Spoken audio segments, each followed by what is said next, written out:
नमस्कार विद्यार्थी मित्रांनो, स्वागत तुमचं माझ्या यूट्यूब चॅनलवरती. आज आपण इयत्ता दुसरी विषय मराठी धडा 9 सिंह आणि कोल्हा. ऐका आणि म्हणा, चला जाणून घेऊया. एकदा जंगलाचा राजा सिंह लढाईची तयारी करत होता. एकदा जंगलाचा राजा सिंह आहे. जंगलाचा राजा कोण आहे? सिंह. तो लढाईची तयारी करत होता. कोल्हा हा त्या राजाचा मंत्री होता. सिंहाने कोल्ह्याला बोलावून घेतले. मग राजा असतो, राजाला मंत्री असतो, तर कोल्हा हा राजाचा मंत्री होता. मग सिंहाने कोल्ह्याला बोलावून घेतले. आता पुढे मग सिंह काय बोलतो बाबा? मंत्री, लढाईबाबत बोलणं करायचं आहे. आपल्या राज्यातल्या सर्व प्राण्यांना ताबडतोब बोलवा. मग सिंह म्हणाला मंत्र्याला, म्हणजे कोल्ह्याला म्हणाला की मंत्री साहेब, आपल्याला लढाईबाबत बोलणं करायचं आहे. आपल्या राज्यातल्या सर्व प्राण्यांना ताबडतोब सभेसाठी बोलवा. मग कोल्हा म्हणाला, महाराज एक प्रश्न विचारू का? तर कोल्हा म्हणाला, महाराज एक प्रश्न विचारू का? तर सिंह म्हणाला, हा विचारा. तर पुढे गाढव आहे मठ्ठ आणि ससा आहे भित्रा, त्यांना कशाला बोलवायचं महाराज? मग कोल्हा म्हणाला की गाढव आहे मठ्ठ आणि ससा भित्रा आहे. गाढव मठ्ठ म्हणजे गाढवाला डोकंच नाहीये, आणि ससा भित्रा आहे, मग त्यांना कशाला आपण बोलवायचं लढाईच्या चर्चेसाठी? तर सिंह म्हणाला, गाढवाचा आवाज दूरवर ऐकायला जाणारा आहे. तो लढाईच्या वेळी रणशिंग फुकेल. तसा चपळ आहे. संदेशांची ने-आण करण्यासाठी त्याचा चांगला उपयोग होईल. मग सिंह म्हणाला, गाढव आहे ना, त्याचा आवाज दूरवर जाईल आणि लढाईच्या वेळी रणशिंग म्हणजे आपण शंख फुंकतो तसा रणशिंग फुंकायसाठी गाढवाचा आपल्याला उपयोग होईल. आणि ससा चपळ आहे म्हणजे ससा फास्ट आहे. तर संदेशाची म्हणजे आपल्याला काही संदेश द्यायचा असेल, संदेशाला आपण मेसेज म्हणतो, मेसेज द्यायचा असेल तर त्याची ने-आण करण्यासाठी सशाचा आपल्याला चांगला उपयोग होईल. मग कोल्हा म्हणाला, महाराज तुम्हाला गाढव आणि ससा यांच्यातले चांगले गुण दिसले. प्रत्येकातल्या चांगल्या गुणांचा उपयोग कसा करून घ्यावा हे मला तुमच्याकडून समजलं. मग कोल्हा म्हणाला, महाराज तुम्हाला गाढव आणि ससा यांच्याबद्दल मी तर वाईट गुण शोधत होतो, पण तुम्हाला यांच्यातले चांगले गुण शोधले. प्रत्येकातल्या चांगल्या गुणांचा उपयोग कसा करून घ्यावा हे तुमच्याकडून समजलं. कोल्हा म्हणाला, सिंहाकडून मला प्रत्येकातल्या चांगल्या गुणांचा उपयोग कसा करून घ्यावा हे समजलं. अशा प्रकारे हा धडा आपला संपलेला आहे. तर याच्यामध्ये नवीन आले शब्द लढाई, युद्ध. रणशिंग, लढाईच्या सुरुवातीला फुंकून आलेले शिंगासारखे वाद्य. आता पुढे मला हे समजलं. सिंह सिंह महाराजांना प्रश्न कोणी विचारला? सिंह महाराजांना कोल्ह्याने प्रश्न विचारला. सिंह महाराजांमध्ये लढाईच्या वेळी कोण रणशिंग फुंकेल? तर लढाईच्या वेळी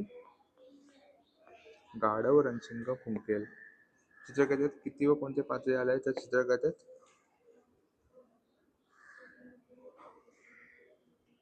4 पात्रे आले आहेत. सिंह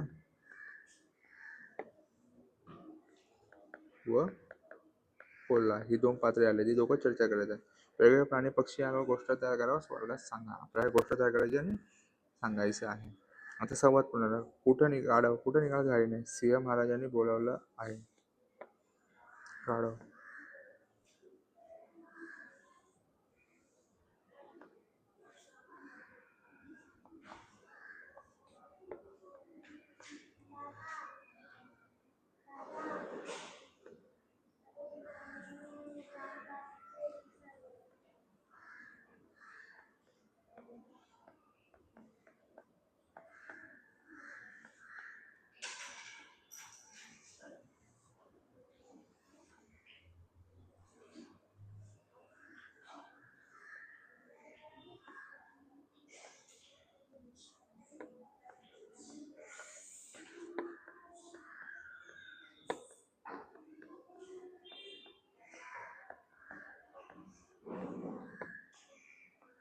ससा म्हणाला,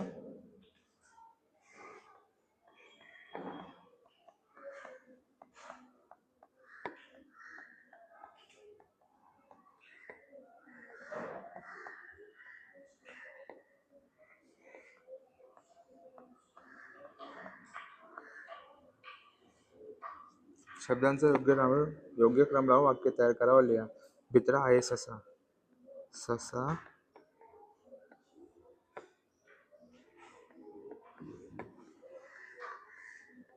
मित्र आहे. जंगलचा सिंह आहे राजा. सिंह जंगलचा राजा आहे. होता कोल्हा मंत्री राज्याचा. कोल्हा राज्याचा मंत्री होता. मट्ट आहे गाढव. गाढव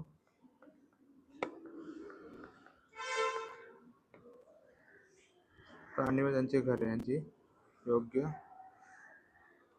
लावा. मधमाशी मधाचे पोळे. बदक नदी. साप वारुळ. सुगरण खोपा.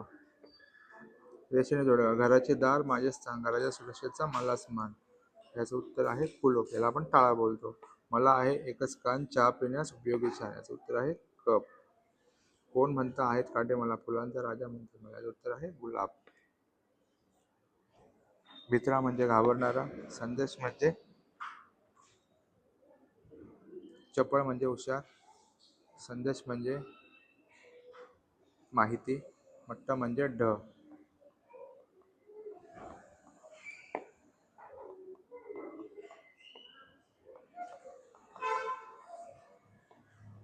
अशा प्रकारे आपला 9वा धडा झालेला आहे. त्याची प्रश्नोत्तरे झालेली आहेत. तुम्हाला व्हिडिओ आवडल्यास आपल्या चॅनलला सबस्क्राईब करा, व्हिडिओला लाईक करा, शेअर करा आणि जास्तीत जास्त मुलांपर्यंत आपले व्हिडिओ पोहोचवा. धन्यवाद.